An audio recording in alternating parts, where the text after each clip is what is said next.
warning in effect until 7 p.m./6 p.m. Central Standard Time/Thursday. For Henry, Shelby, Franklin, Scott, and Harrison counties. Heavy mixed precipitation.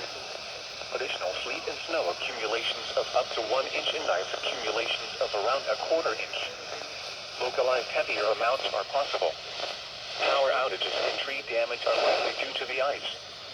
Travel could be nearly impossible. The hazardous conditions could impact the morning or evening commute. Expect travel conditions to deteriorate rapidly this afternoon and evening due to a mix of sleet and freezing rain.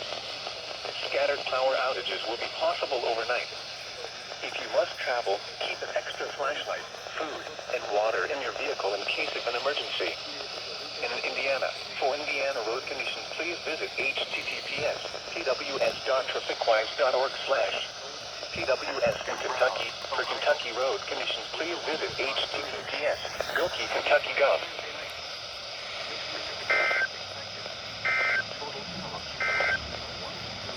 Here is a winter weather advisory for the following.